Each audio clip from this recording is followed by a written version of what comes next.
Record now, or? Yeah, I'm recording. All right, cool. Ready to go?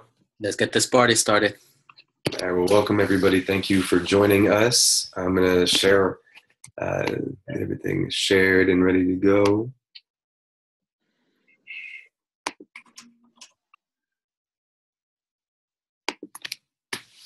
All right, so thank you for joining us. Tonight is the third webinar in our La Minca series.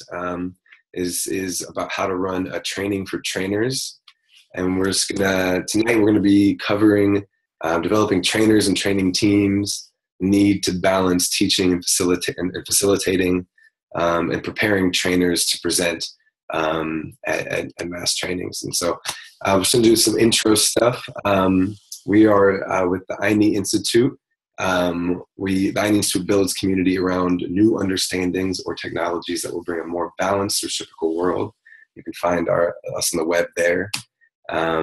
This is our team. It's Lissy, Carlos, and myself. My name is James. And tonight we're going to get started with some introductions. So we're hoping you could just sort of introduce yourself. What's your name? Where is home for you? What organization and or movement are you with? And just a little bit about why you're tuning into this webinar tonight. So feel free to go ahead whenever you're moved.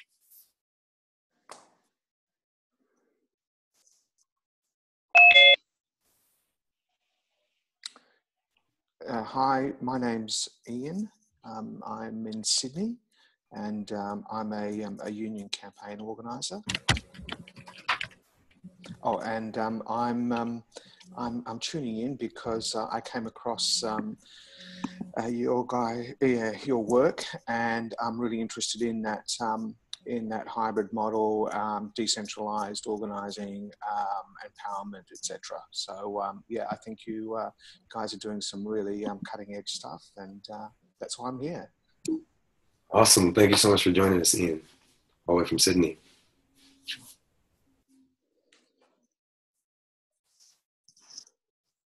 Hi, I'm Lisa. I work for a Better Future Project, which is based in Cambridge, Massachusetts. It's a climate action nonprofit, and I specifically support students on fossil fuel divestment campaigns. I live in the Cambridge area, but originally from the Central Valley of California. And I'm tuning in because I am a fellowship program, and I have the first season of it this past spring, and for the summer and the fall seasons of it, you're looking to be much more intentional about training students on how to bring this information back to their campuses and become trainers themselves, which we weren't going to feel we had the capacity to do in our first season. So this came at the perfect time. Awesome. Thank you for joining us.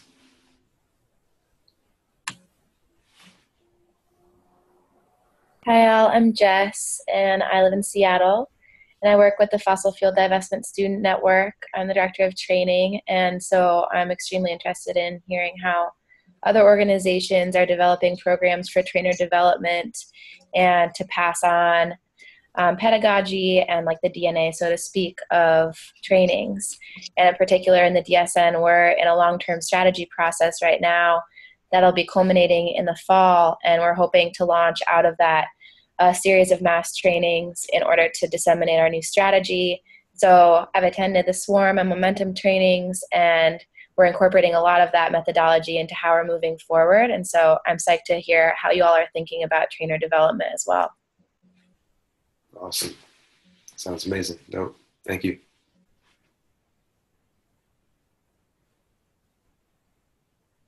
Who's next? Hey y'all, this is Tim. No, never mind. Sorry. You go for it. Oh, I can go? Okay, my name is Jayla. I'm a part of the Ohio Student Association. I live in Cincinnati, and I'm just interested to learn what you guys are doing. That's all. Thanks for joining us, Jayla. Mm-hmm.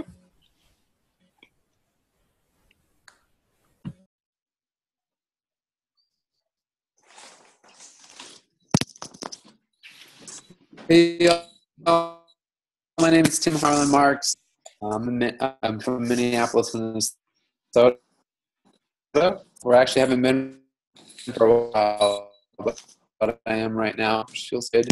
I work for this movement, and we just finished our annual Training for Movement Trainers event. So we have a Training for Trainers event we feel pretty good about, but we're also just doing a lot of re-envisioning, rethinking the way we do our work, in large part because of the way we've been influenced by some of the awesome thinking over at ayni and the training, the swarm training, and the momentum materials. So I'm excited to learn what y'all recommend, how you think about mass trainings for this work. Awesome. Thanks for joining us, Tim.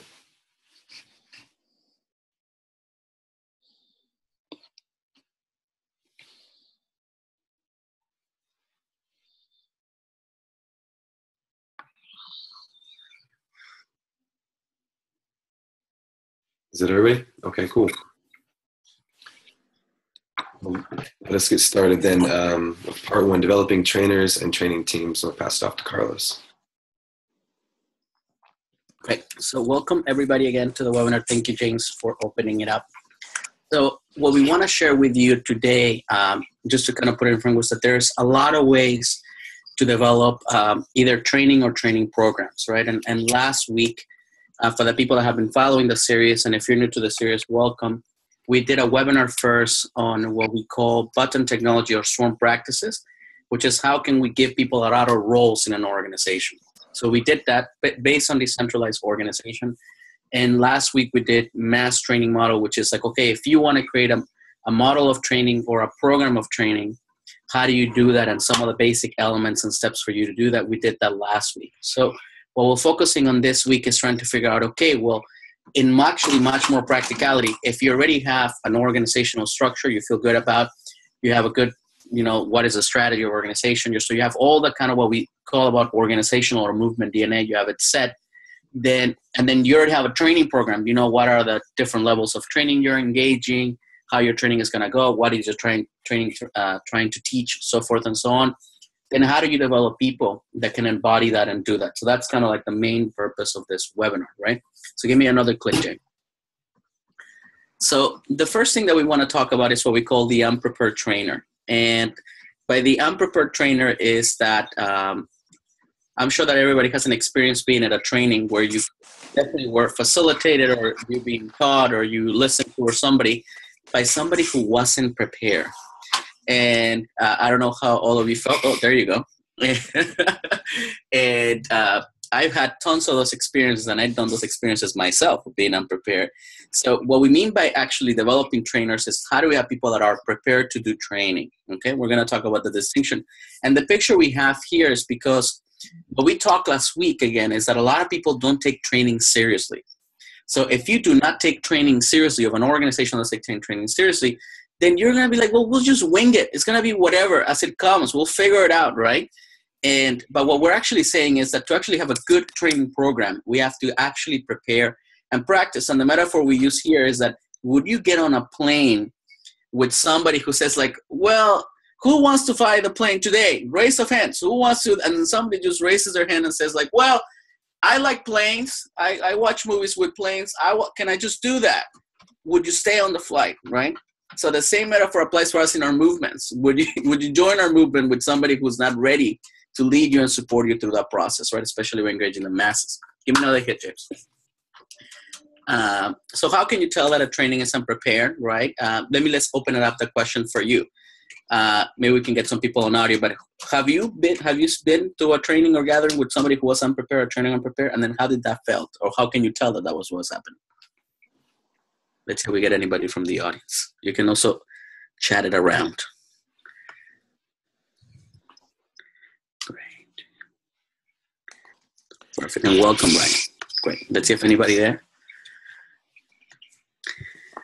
Has anybody been through that experience? If you haven't, you are a very lucky person in social movements here in the US. Let's see. People are thinking very deeply. Kasu, you probably should still be driving. Don't stop. Shuffling through a scribble notes, fussing uncomfortably. Yes, thank you, Tim. What else? What else? What else? I'm sure none of you have been this kind of character. All of you are very prepared people. But if you've seen these people, let us know how they look like.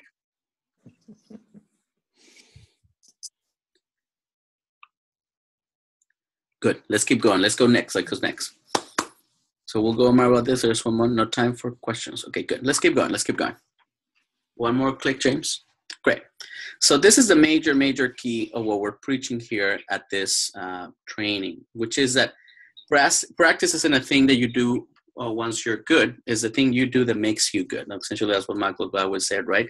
And this is the only way for us to develop trainers. There's no shortcuts really in how to do it. It's just based on practice and how much training are people doing. Give me another click, James. We have another cool quotes here around practice, right? I fear not the man who has practiced 10,000 kicks once, but I fear the man who has practiced one kick 10,000 times. It's a quote by Bruce Lee. Another click. Okay, you get it. We are talking about practice. Okay, great. So now, again, we're doing different level. What we mean to say, because we're talking about a mass training model, is that a lot of people were trying to figure out how do we develop trainers at multiple levels, okay? So there's level 1, which we're calling introductory or initiation level, which is the first basic level to get people into the organization by giving them the basic information and the basic skills for them to join the organization or do as you're preaching as a practice, right? There's level 2 that we consider advanced, and there's level 3 that we can consider mastery. You can create another pyramid with 22 levels, 100, whatever else you want to do it, right? But the reason why we have this pyramid here is because what we notice is that in most training, when you see it across the sector of social change here, at least in the US, is that you have people that are trainers all the time, that are master trainers, that train all the time, right? But actually, go back one, James, but that we are not actually taking the time to develop those trainers that can just do the basic training. So that they might not be master trainers. They might not be the ones that know everything in the organization, every content, but that they know enough information to bring people in. We're making a distinction here because we're trying to figure out a system of how to actually get a lot of people to be trainers. Does that make sense? Sometimes this might take you a process of 3 to 6 months to develop level 1s. Sometimes to develop level 3s, you might need 2 years or 3 years. We're not saying that it's not needed. You got to develop at multiple levels, but we're trying to actually address the question of how do we develop a lot of trainers that can at least bring people into the organization. Okay, give me another click. Again, if people are having questions and thoughts, please put them on the chat box, and we'll try to answer as we go. We'll have pauses to do questions, okay? So again, there's different levels of training, right? So the goal of the mass training is not technically to develop level 2s or level 3s. That is important and needed. You can develop training programs for that too, right? But we're trying to figure out how can we develop a lot of level 1s and a lot of level 2s too, some level 2s that are needed in the organization as well. Give me one more click, James. Perfect. So now we want to turn this a little bit more to you. Actually, James, you want to lead this presentation? This part? Yeah. These are some key questions that we think it's important that everyone take time with their organizations to, just maybe even have a weekend around these questions. But we want to take some time right now just to ask you, what do you think are some of the basic teaching and facilitation skills people might need to lead introductory training material in your organization or movement? So we'll take 2 minutes for you just to think and share back maybe something quickly that comes to mind.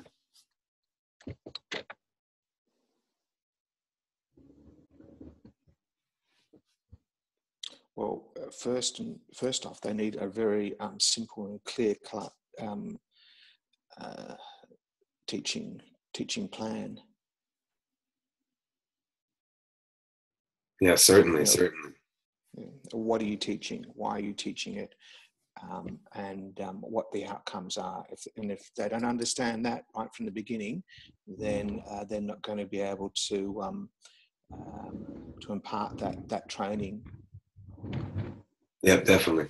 Yeah, I know that's what we refer to later on in this PowerPoint as the trainer notes. Yeah, that's definitely a major key that people have to have. what are some other things that people might think, some trainers that you're developing in your organizations might need to be able to do to bring folks in?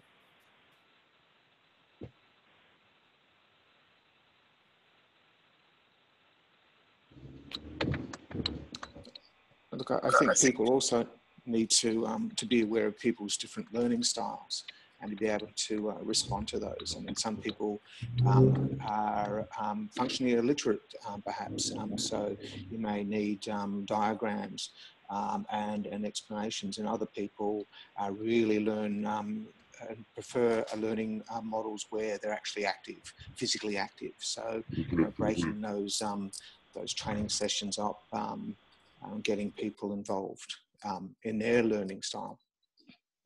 Yeah, no doubt. This is great.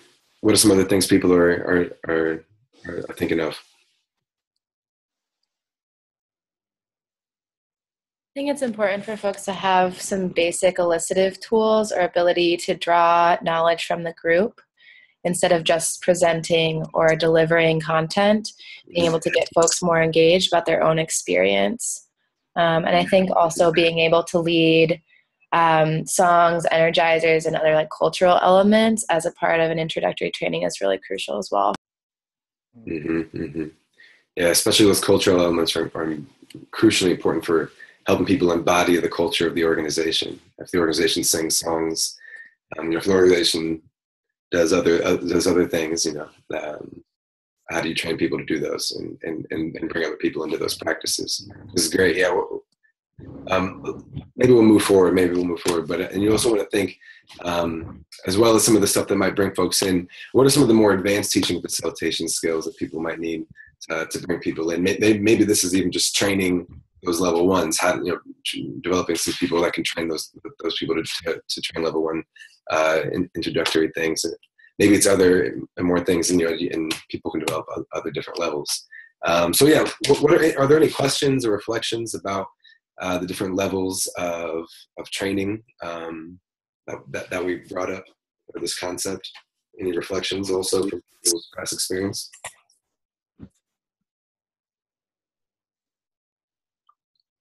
Hey, this is Tim. I have a question. Shoot. I'm curious to know we're talking about the same thing. Do you mean like introductory level curriculum, like level 2 level curriculum, master level curriculum, as though like there are different levels of mastery required to deliver certain pieces of content? Or are you more so just thinking about like that progression of leadership? What do introductory trainers need? What do master trainers need? What we mean by saying, Tim, is it's actually not about the trainers. It's actually about the training program for the participants of the movement or the organization. So what's the introductory training for all the participants of the movement? Does that make sense? And then you have trainers that can do just that. I mean, not just, but at least that, Totally. How do you develop level 2? Sometimes that could be campaign development. So for a lot of movements, actually the level 1 is how do you, how can you join the movement? How can you understand your committee, your structure, the meetings? How do we strategize? Like some basic stuff just to get things going. This is a strategy, story, basic stuff, right? And when you have already a master, that level 2 is actually more like, how do we do campaign development? It's not just how do we start a team, but it's how do we actually lead a whole set of teams into something, Level 3 could be something more complex, so forth and so on. Cool, thanks. Any other questions? Thoughts?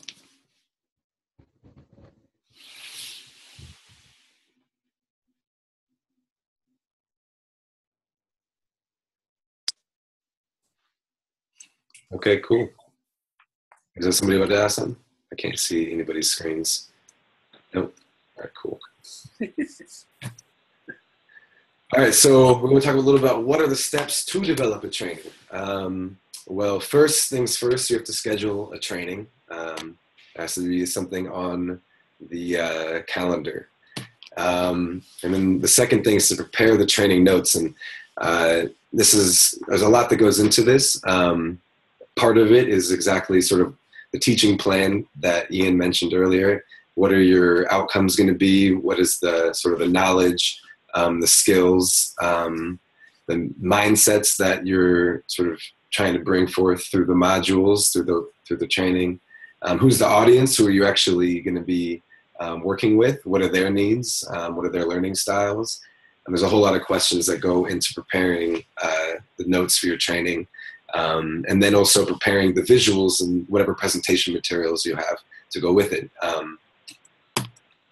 And then another sort of very important part in helping a trainer develop is helping them develop their personal story, which is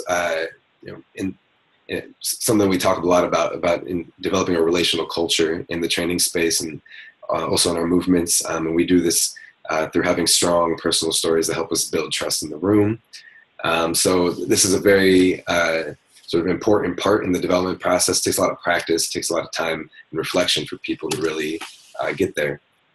The fourth step is practice live, like it's game speed, 3 times with the other people who are part of your training team.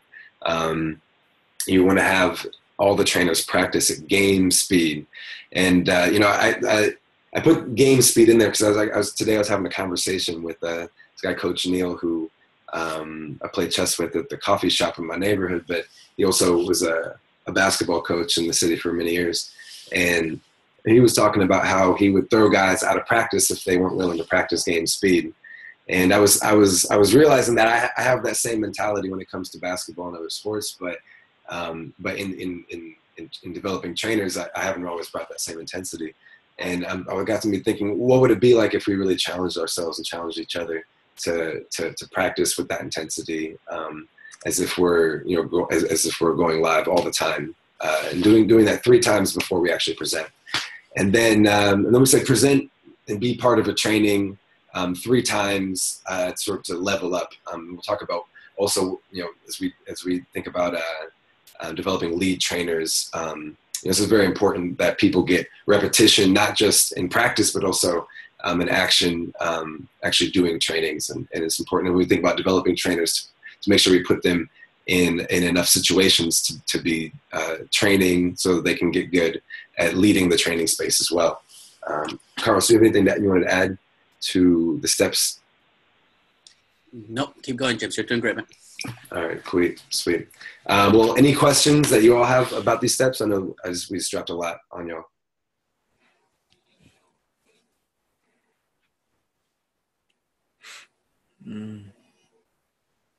I guess I joined in late, so still all new to me. No questions though. When y'all named developing the training notes and scheduling the training, is that something that a mentor does with the trainer who's in development? Like, how are you kind of facilitating that process with the developing trainer? Yes. So most of the time, that was Jess, right? Was that you, Jess? Yes, that's me. Hey, Jess. Yes. So most of the time, what people have is either a script for what the training it is, right? Part 1, part 2, part 3, right? First, we open up with a song. Part 2, we share our story. Part 3, we open up a question, right? We can have a script, right? What we find is useful. It's good to have the script, by the way. If you don't have the script, it's hard to develop, right? So the script is everything. We call that training notes, or a basic, actually, training guide, the basic script of it. But then what happens is actually what creates memory on people is if they write down what they're going to say in the session word by word. Every question you're going to say, everything, you write it down as if you're going to go to theater. Pretty much it's like preparing yourself to do acting, right? So then you do that, and then when people don't do it, you clearly see that they still have it in their head. What we're trying to get people is to process the way they're going to say the session in their own style in a way that makes sense and flows to them. Does that make sense? Then once they have the flow, then we say, okay, now put yourself, and we act, and we're going to go in detail on this in a little bit of a second, but go be the crowd. Be like, let's say that I was practicing and all of you are my crowd. And even if you're not the training, you're just practicing, you act out like if you're the crowd. So actually, I cannot stop, and I have to keep going. So I cannot be like, oh, wait, let me get my notes. No, don't get your notes. You're live. You're in the middle of the training. What that does is it forces the brain to find coherence from one block without depending on the notes.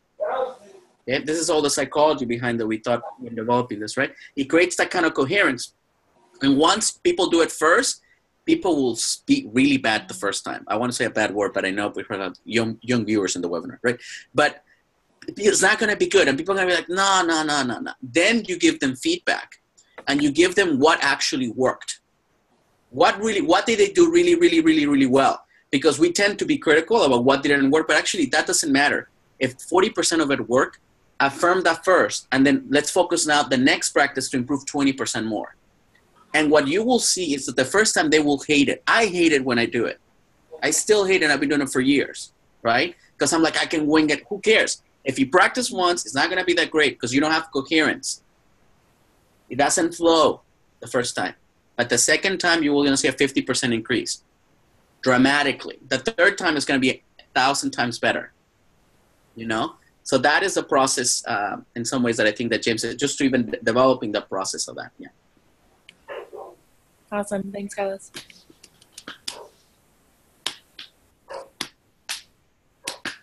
Any other questions? Yeah, I have a question, especially for you, James. Sorry to like call you out, but I'm wondering, I'm still kind of stuck on like the different levels of a trainer. And I'm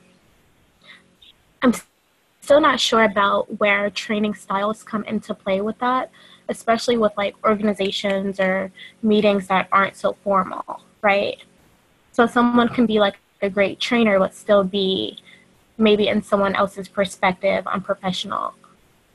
Mm-hmm. Well, yeah, and it's all about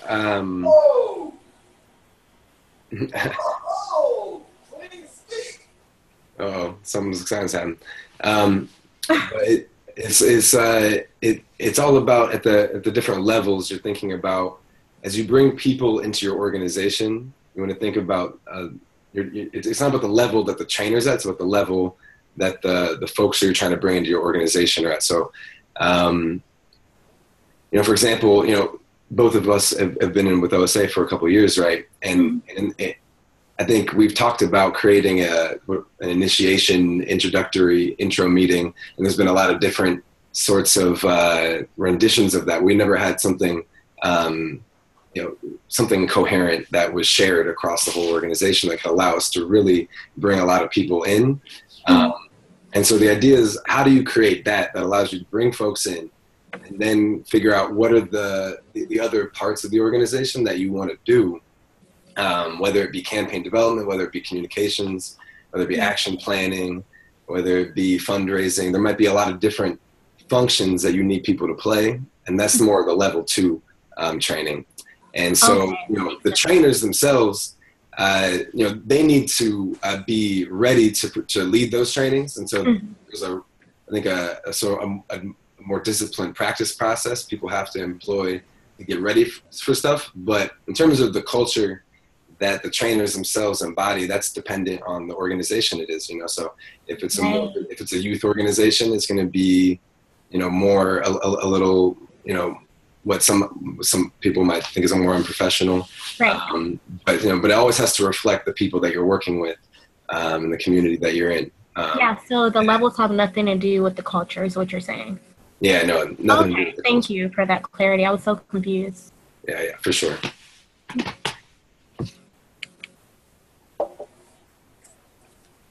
All right, well, let's move forward. Pass off to Carlos. Okay. So that is the basic process of how do we develop trainers. Okay? In a little bit, in about 10, 20 minutes, we're going to talk more in detail about the process that I was answering the question to Jess too, which is how do you do the practice. Okay? We're going to talk a little more in detail in 20 minutes about that. But you can develop a lot of trainers that can do the basic, what we're saying, this basic introductory training or introductory workshop. It could be a 1-day training, it could be a 3-hour training. Whatever is the introductory, again, we're looking at what is the most needed information, okay, that can be spread throughout the organization, okay? That's what we're looking for. So then now the question, okay, if we can develop at one trainer, how we can actually develop training teams? And that's a little bit more complex because it actually requires more complexity of people. So give me another click, James. So if you look at this chart, team, I hope everybody can look at it. when we look at a training, okay, we're looking at different levels of training and different parts of the training. So, for example, if you look at this outer blue part of this clock in some ways, right, you can see that that is what we call the participants, right, in the outer blue. So they might come individually, but we put them always as teams, right? So imagine that you're having the training, they're coming together as teams, right? Or you can bring them or put them in teams if they don't know each other, based on location, based on whatever is the right way for them that they might work together, right? So those are the participants, usually the team that we build for campaign efforts. It could be for anything. This is just the card that we use at Momentum, but you can change some of the words on these things. Then you have people that have already come to your trainings before, right? And those people that have come to your trainings before and are coming back again, we actually have a role for them, which is to say, look, you should come back as a facilitator so that now you can facilitate the experience that you went through in that 1-day training or 2-day training for your people, right? So what happens? Like, let's say that I go to a training first and, oh man, I'm so happy. I went to that OSA training. It's super exciting. I'm really excited. But then if somebody tells me to be in front of people and be a trainer, I might be really scared. Because I'm like, I don't know how they did that. It feels scary, right? But actually, if somebody asks me, well, Carlos, what you're going to do is remember that person that was next to you the whole time, that you were just talking, they were a facilitator to you. They were talking to you, they were sharing with you, they were in your group with you, kind of like when you were lost, they were supporting you, right? When you come and be a facilitator, it's such a much lower ask and easier to engage. They don't have to prep. We can do a little 1-day prep before the training or a 3-hour prep, but it's much easier, right?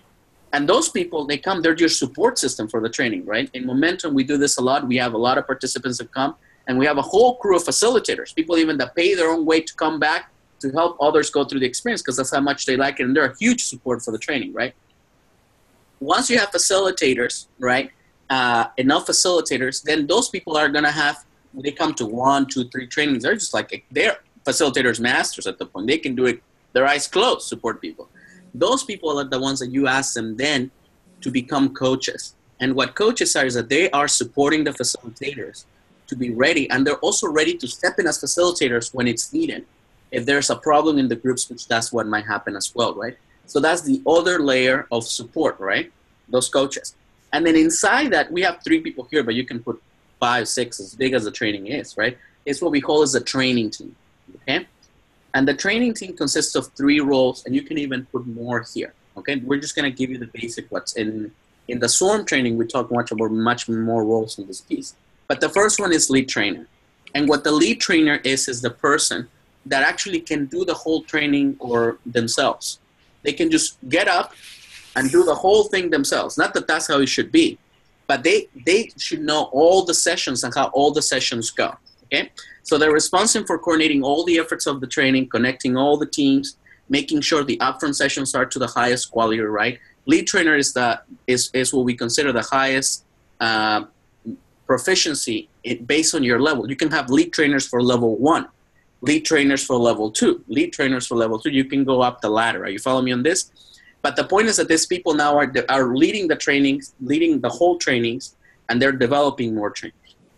Then we have the lead coaches. And the lead coaches are the ones that are leading all the other coaches. Again, when I say lead trainer, I'm saying that there's not one trainer in the training. There's 3 to 4 trainers that are not part of this little dots in the middle that we should add it for the next session, right? But that person is leading, or those 2 people are leading those 3 to 4 people. Yeah, so you have a 1 day, you might have 2 to 3 trainers. You have 1 person that is leading them, that is supporting them, right? They're the lead trainer. They're step up. They can measure the quality. The lead coach does the same thing. If you see here, there's around 5 coaches in the purple area, right? So those 5 coaches will be supported by a lead coach. That lead coach is in charge of what we call of all the coaches and all facilitators. That person is in charge of supporting them. And one thing that is important, I know we said this in the last webinar, but for the people that were part of it, is that when we speak of people leading other people, we mean when we speak of hierarchy, we think that there's 2 types of hierarchy: negative hierarchy and positive hierarchy. And negative hierarchy, we all have experience with that, which is somebody has more resources, somebody has much knowledge than you, and they accumulate it and don't give you anything, and they punish you if you want some of it, right?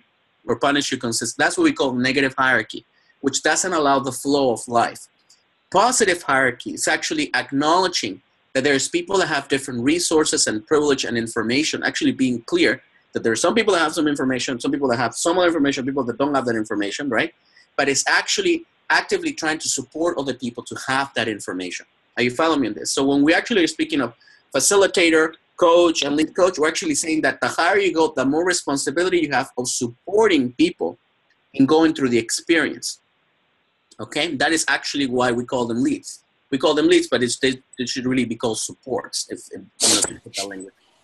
And then you have the lead coach, and then you have the lead host, which is responsible to measure all the local efforts and make sure that they are hosting the training and taking care of the space, making sure that people feel welcome. We have the role as lead host. And of course, we have the lead logistics and the logistics teams who are taking care of all the logistics if that's needed for those events.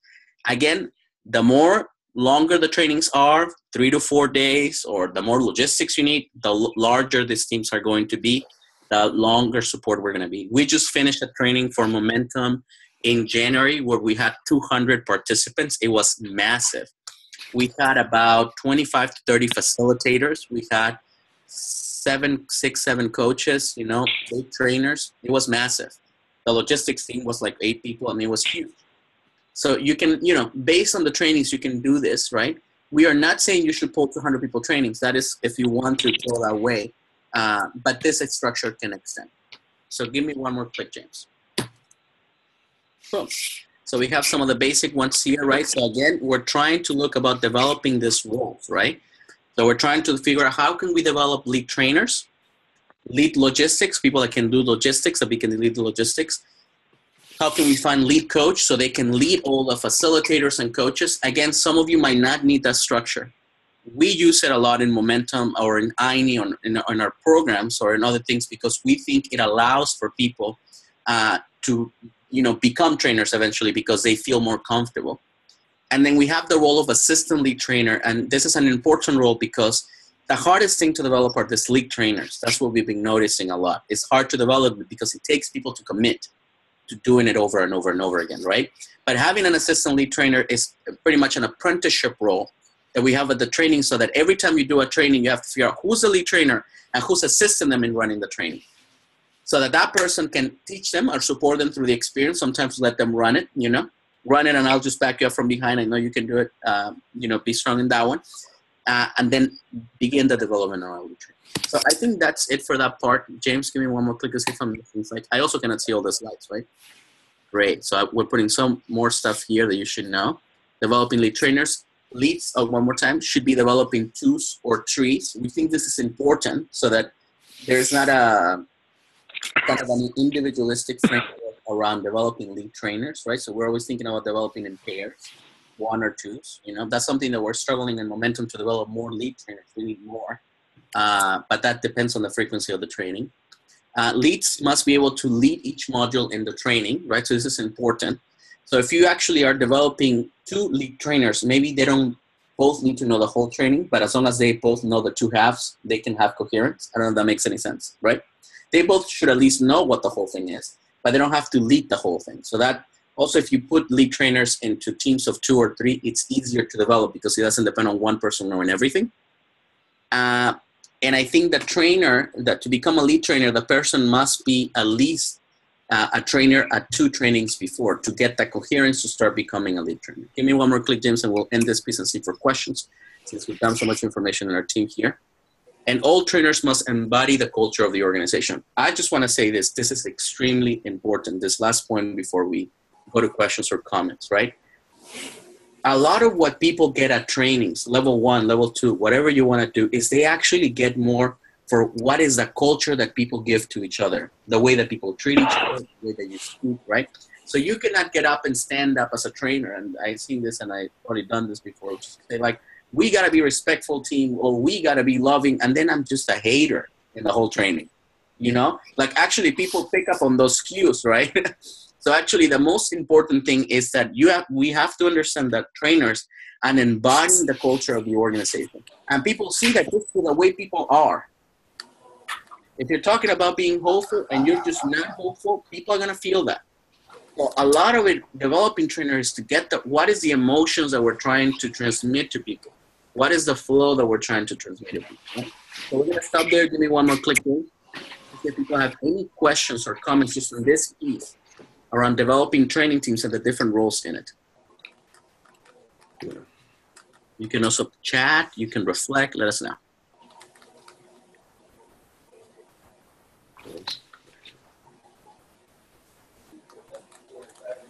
Sorry, Carlos, did you just open it up for questions? Yes, open up for questions. Heck yeah. Hey, this is Tim again. I love this note about all trainers must embody the culture of the organization. And I know for me, this has been one of the hardest pieces when I've been pulling together a new training team. It's like I can get people familiar with the content and ready to go, but it seems like there's a disconnect between like talking about the culture and really being able to embody it and holding each other accountable to that in a way that's authentic and effective. I wonder if you have any reflections on how to do that well.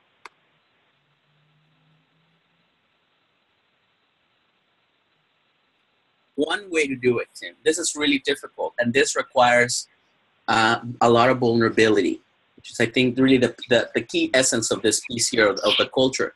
So a lot of it, I think, why we put the part around developing the story of the trainer is that when you're developing a module, I'll give you an example. How can we build better relationships with each other? Just to put an example, right?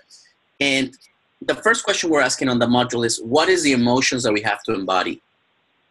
And then somebody says, well, vulnerability or love or trust, depth, whatever is the right, or the words that people want to embody in that moment, right? Or that you want people to embody. Then the question that we ask is, as a trainer, why don't we tell a narrative that brings those emotions out for us? Are you following me on this? So if that's what I'm feeling, how do I develop a narrative? And the more vulnerable you are, the stronger and coherent with the emotions your presentation is going to be. Right? If you're doing an action training about how do we take the streets, well, what is the kind of emotions we need? We need anger, we need outrage, whatever are the emotions that we need. Well, what is the story in my life that had brought those emotions to me? The more that I can connect with a narrative and share with others, the more, and others can, maybe I can invite others to share too, the more we can get into the culture that we want. Are you following me on this? So a story is a big part, or getting us at least to beginning the embodiment. But also I just want to say, Tim, to what you're saying is that if your organization doesn't have the culture and you put a training program and you're trying to enforce a culture, it might not work because the organization doesn't embody that. You know, and this culture, it's hard to fake these things. Really hard to, you can fake it a little bit, but it's just hard. People will find out because people can see the culture, how they treat each other. You know, so I'll stop there, but it's the biggest thing.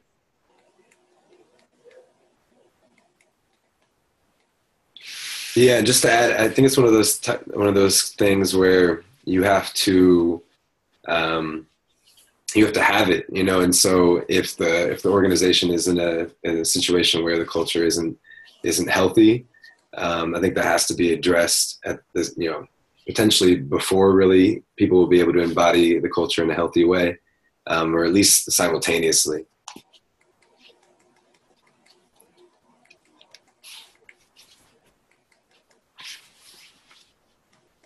Are there any other questions before we move ahead?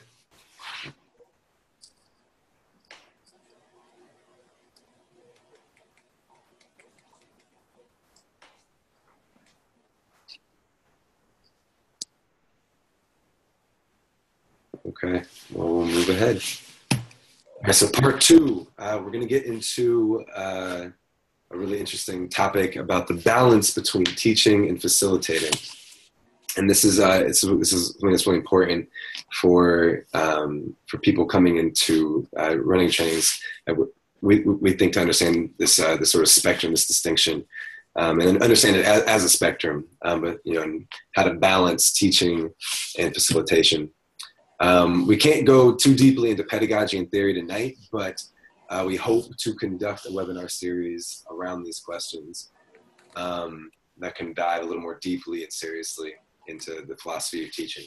So that being said, we're going to take a little dive into it.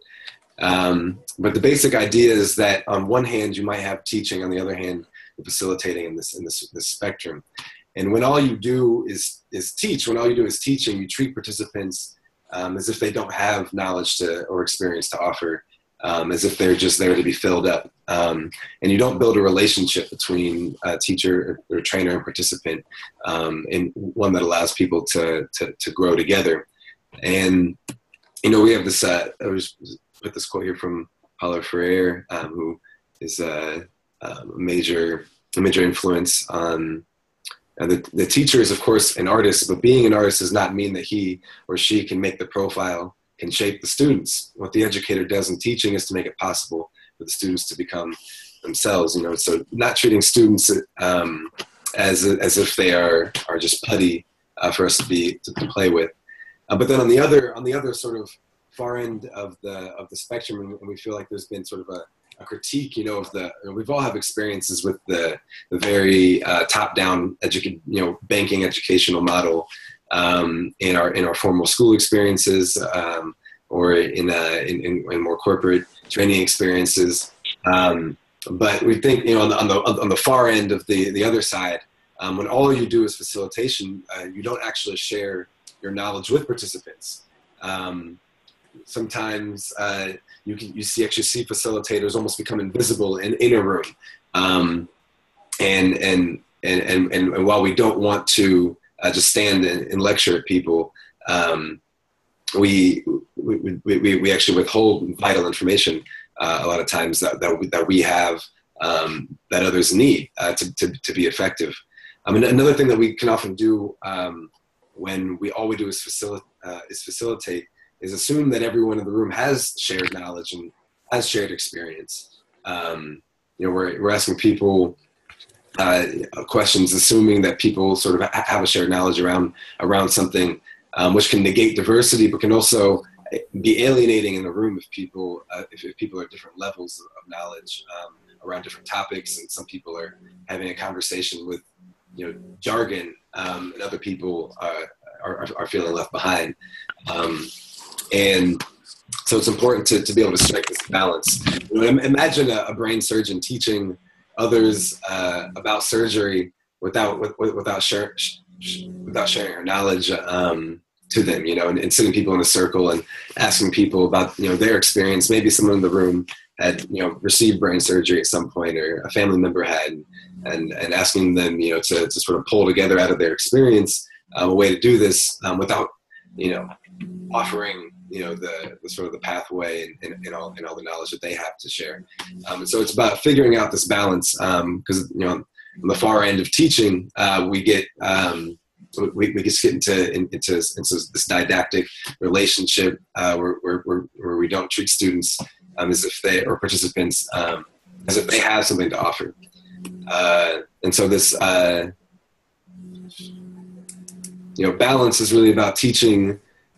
Is about creating spaces for everyone to share what they know, and everyone to learn as well. And Freire also said, "Whoever teaches learns in the act of teaching. Whoever learns teaches in the act of learning." And we think this is an important balance to strike when we're developing trainers. Carlos, do you have anything to add to that? No, I think the only thing is the balance. I think that you're saying, James. It's how do we do both? How do we teach? How do we facilitate? And how do we support our trainers to be able to be teachers at certain moments and be facilitators at certain moments? How do they go through this? How do they balance it out? Yeah. Do you want to go through the core beliefs about teaching? Yes. So the first thing, just some core beliefs. Again, team, we're hoping to do a whole freaking session or a whole series on just teaching and pedagogy and just what people like about it and feel about it, because there's so much to learn for all of us, I think, about this, that we want to bring other people to help us with this too. But some of the core beliefs that we have about teaching is that, one, we want to democratize information by showing that everyone can teach what they know. This means that we're actually saying, what participants have is they know a lot, but it's how do we translate that information so that they can share it with others, right? And what is the information that we have in the organization that we need to spread everywhere, that everyone should know, right? And actually, in most organizations, information is kept at the top of the organization by very few leaders. We think that needs to, through teaching, you can democratize a lot of that information, right? Second belief is we're always learning from each other. We're always trying to learn from each other. We're trying to make sure everybody's learning and learning with each other, right? And the third belief is people have to embody the experience in certain topics, right? Like craft. And we believe that democratizing knowledge is helping them share that with other people, right? So we're trying to make sure that people feel good both being teachers and feel good both being participants. So they can, we can all be learners and we can all be teachers at the same time, right? And this process of training is what allows people to have the practice for that. One more click, James. One more click. Let's finish this thing. So let's go through the end because it's almost 8, and let's go through it and then we'll go into questions. So what does practice look like? Okay, it's great, the major piece. I love that we always bring our personal hero, DJ Khaled, into the conversation. So the first thing is prepare your, so again, we said we're going to go back into the room, right? We're talking about bigger training. We're talking about facilitation. We're talking about teaching. How do you hold those two? We're trying to figure out the different levels, right? All the good stuff. Let's talk about, okay, great. How do we practice to develop trainers, right? First, of course, you have to schedule your training, but then prepare your training notes and visuals. So first, if you're doing the training, sometimes we already have set notes, right? As I was sharing with Jess, like a script, right? And sometimes we already also have the pictures if you're doing butcher paper or a presentation if you're doing in PowerPoint. It's useful that people prepare their own, again, as I said, on their own words. Okay? On their own words, their presentation with their own pictures, because that's what is going to allow people to own it more, right? As long as they follow the structure that it's agreed to follow, right? 2, then they have to practice. So the first thing is, okay, let's practice. And again, as I said, the way to practice is to say, if I am the trainer, person A, I have to practice in front of person B, okay? And person B is going to play the audience, and we're just going to go at it. And I'm not going to stop. I'm just going to go through the whole thing, even if I don't know what I'm saying. So I might be like, fine, let me just keep moving the slides to the ones that I know, right? Whatever is the right thing to keep going, okay? Once you finish the first practice, you're going to be like, holy guacamole, that did not go well. And then you're going to start, if you're a trainer or if you're helping develop, you're going to see this in themselves. They're going to start going into a trance of the story of they're not good enough, okay? I'm not good enough. This is too hard. I don't know. I did the notes. I thought I was ready, but this sucked. And your role as a developer of the trainer or as a lead trainer, you got to be like, no, this is great. Hold on. Let's actually go back. I want to hear from you about what do you think you did well. This is really, really important because the whole game is about building confidence. Mm-hmm. Okay. Again, as I said, there's trainers that are very good because they love, they're very extroverted. They love to go in front of people, talk, and do all those things. But actually, most people don't like those things. Remember, right? Number one fear, right? Death is number second, right? First, when it's talking in public. That is real. And we're talking about engaging the masses, right? So how do we build confidence? We have to first know what is working before adding to what's not working. What was clear, what was not clear, what worked, and then you can give them feedback about how they can improve, or they can even share with you how they think they can improve, right? So you can give feedback through that. Always start with themselves, right? What's working, all this stuff. And then you give them a time, maybe 30 minutes or 15 minutes, depends how quick you want to go, or how quick the person is, and says, okay, now redevelop your notes.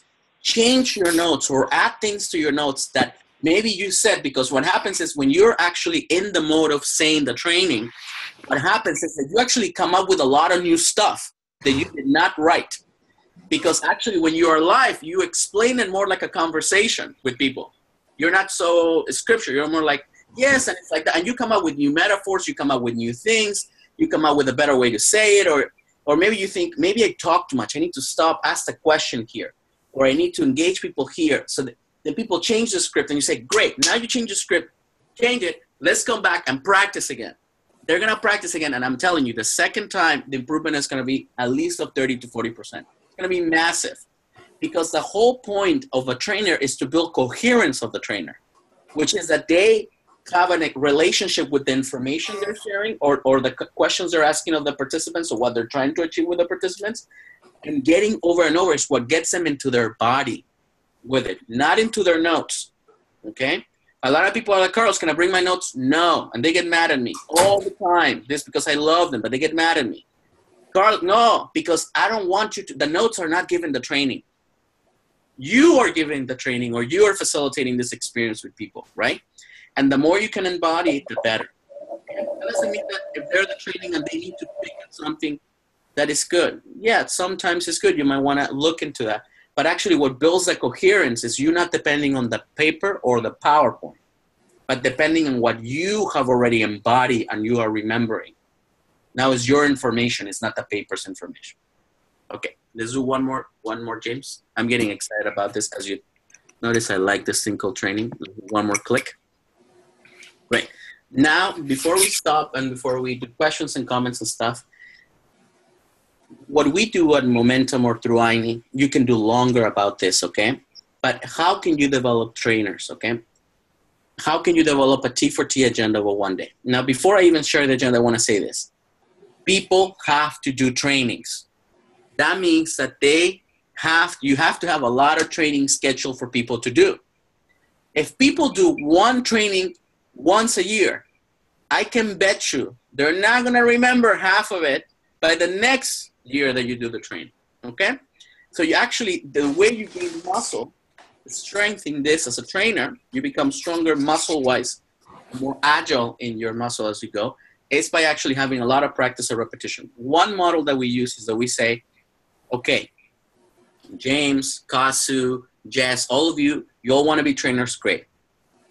We're going to do all this prepping and all this prepping your notes through the phone. We're going to practice through Skype. You're going to share with me. But now you're going to have a training in 2 months or whatever, and you are going to lead the training. I might be the lead trainer, but you're all going to be the trainers, okay? So now you're practicing. Actually, you know, it's different to say just come to a training and check me out. No, you're going to do it. You're going to lead and I'm going to back you up to do it. So come one day before the training. We do sometimes 2 days before because we have the facilitators thing, but at least come one day before. And through that one day, we just practice like it's boot camp, you know?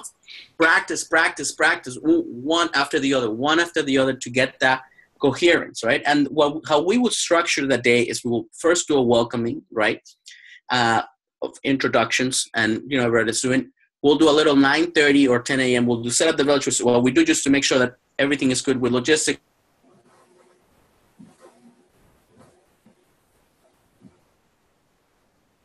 Oh, did we lose him?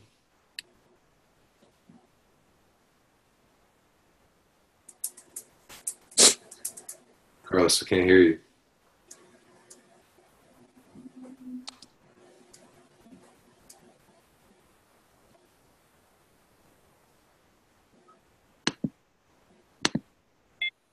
Oops. Okay. All right, well, Yeah. Okay.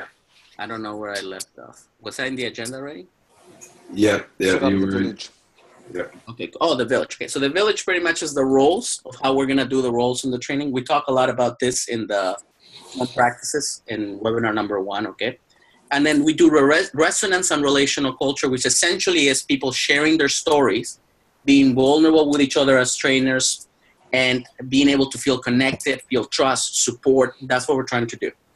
If the trainers did not do trainer notes, okay, which it should not happen, but if it happens, you can give them an hour at 11:30 so that they can prepare their trainer notes. What happens is that sometimes people feel like they need to prepare more before they go. So give them the buffer for them to read their notes, internalize that again, instead of just going off the hook, just feeling like they can look at the PowerPoint again, get ready, give them an hour to get ready. You can do lunch if you want, and then you can go to gain speed run-throughs, which is what James was suggesting, right? Okay, 1 time, 2 times, 3 times, go, go, go, go, go. We recommend that people need to practice at least 3 times with somebody before they go in front of people, okay? And that is what creates that kind of strength about this process. Give me one more click, James. We're at the end. We're at the end. So before we go and we open up for questions or comments, I just want to give a huge thanks and shout out to Marshall Gans and the crew at the new Organizing Institute, Joy Cushman, and so many others, because this process of preparation, I learned it from them.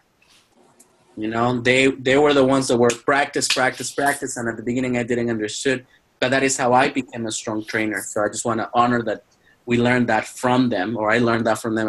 Then I made it my own and added new components, but the essence comes that they were the ones that taught me a lot about this principle. So I just want to honor them, because nothing of this is new. We're just reteaching what people have taught us. So let's stop there, team. We would love to hear questions or comments that people might have about today's session.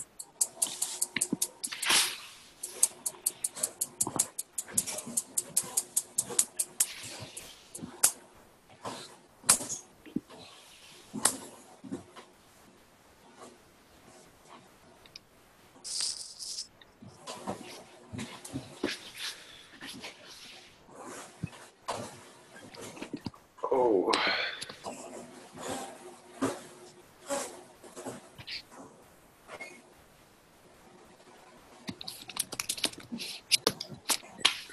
Thanks, Tim. Thanks for coming, bro.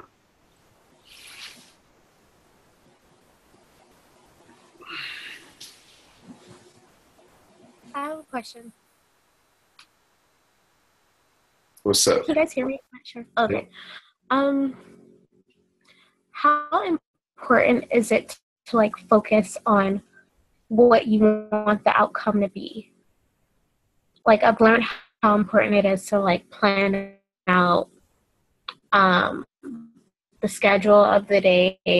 I have a better understanding of like the hierarchy. Of course, being authentic, but is it important to focus more so on what you want to come out of facilitating? Yeah, definitely. Yeah, focusing on, you have to have a clear understanding of what the outcome of each session, of each training. That way you can figure out what is the information people need to produce that outcome. What are the skills people need to produce that outcome? A lot of times, because there's so much that we want to teach and we need to teach people, so much information we need to share.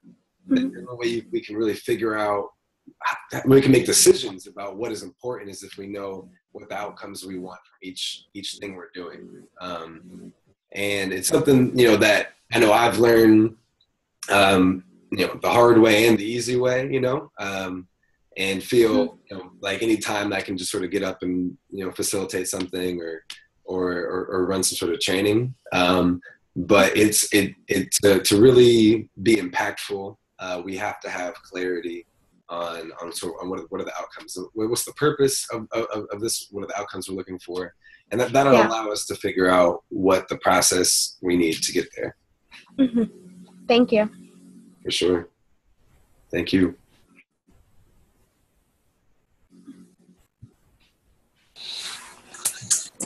Yeah, I have a question as well. I know that we weren't going to dive too much deeply into pedagogy tonight and like craft of teaching, but I'm curious if there are ways that you all have thought about what it looks like to embed a particular pedagogy into your T for T, knowing that so often like the culture and the manner of the way that you're training folks is super crucial, in addition to the content, and how to make that like a part of how you're developing a trainer, giving them the skills to actually do that, in addition to just like the practice and running through the notes.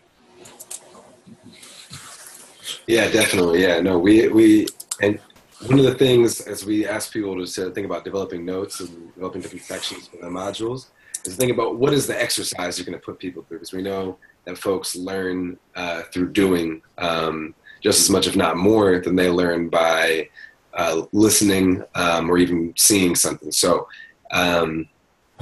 we definitely want to make sure that there's a chance for people to get up and honestly it takes knowing your theory in a more deep way to be able to turn it into an exercise that I think happens a lot of times. I think a lot of times we create exercises that don't really allow people to have an embodied experience of the lesson, which is the idea of doing something active.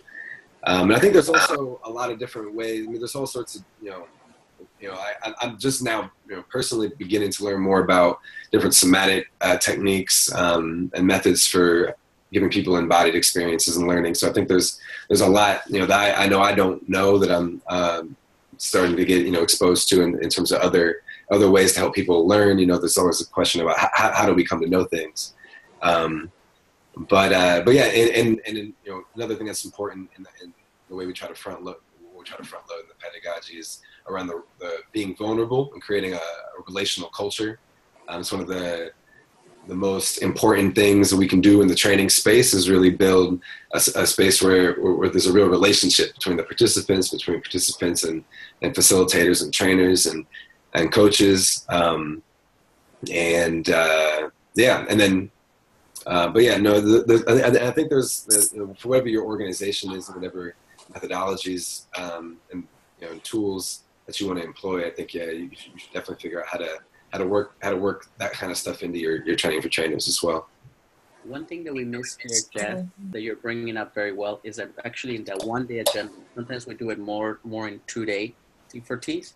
It's actually giving people at 1 to 3 hours, depending on how much time we have, around what are the basic 3 skills they can do for facilitation and the basic 3 skills they can do around teaching.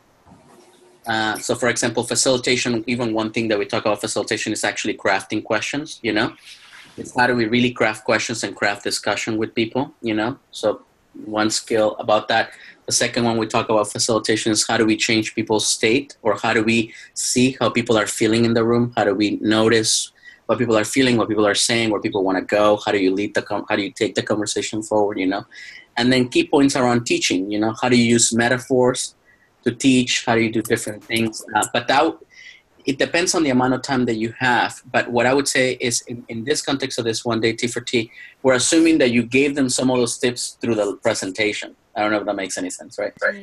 But if you would have enough time, longer time, at least for a longer 1 day or longer 2 days, I would throw a session on your philosophy of teaching, and let's do practices around that, Or even more that people might know that we can learn from each other too. Yeah. Awesome. Thanks, y'all.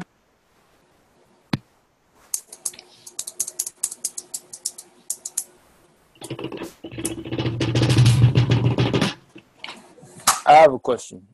What exactly is a pedagogy? Am I walking into this? Maybe there are other people out there who have no idea what it is, but for me. How'd you ask that? No, I have no clue either. It's a word. Yeah. I mean, I guess I could Google it, but. No, you're good. You're good. I don't even know how to spell it to Google it, so please clarify. PEDAGOGY. That's pedagogy. Yeah, no, it means a method of teaching. So basically how you think about teaching. So like one method that, you probably experience is the teacher gets up and tells you a bunch of stuff that you got to remember and put onto a piece of paper later on. Just that's all you, and that's success, is you remember what they told you. Yeah, definitely. We don't think that people actually learn that way. They don't internalize information. They don't embody it. It doesn't build a relationship, and it also treats the student like they are just an empty object just to be filled up, with a bunch of stuff. So what we're trying to say is that what the relationship that needs to be is one where everybody's learning, everybody's yeah. And pedagogy is just a fancy word to me in the way people teach. Now, yeah, that's what I was thinking. Perfect. Yeah, I have a little bit of history with you, James. So we went to high school together. I know. Hey, I see you. I know you went to Cecil. Oh, what's up, bro? Yeah, I learned a few things. I learned that some other ways to learn may still feel like you're being filled up, like a cup of water or anything. But once you kind of have to cut off your distractions, like limiting your brain activity to just that one thing. Sometimes it means like stop watching TV, stop being around those people who are putting you in difficult situations, which will open up a gateway to allow you to just sit and think back of what you were being taught. It's almost like you're using your imagination to replay the class, you know. But I'm no teacher. Thank you, man. Yeah, no, I think that's right. Yeah, we gotta be focused and disciplined. Appreciate you, man. Hey, you're good at basketball, though. That's I learned from that, though. Yep. I remember. Oh man, we gotta link up sometime in the city. This is awesome. This is awesome. Anybody else got any closing thoughts, questions, reflections?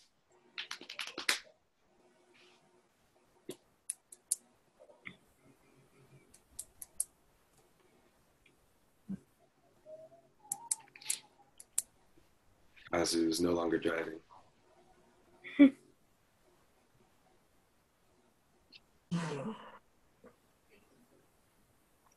I think this is it, brother. Yeah, I think so. All right, cool. Well, appreciate all y'all for joining us. Jumping on. We are going to end the meeting now. And tomorrow night we'll be having another webinar. Right, Carlos, tomorrow night? Is it? I think it's next week. No, is it not next week? It might be next. I think we'll talk. We have to talk. Too many webinars. Yeah, thanks, guys. Bye. Thank you so much. This is great. Thank you. Yes, Bye-bye. thank you. Bye.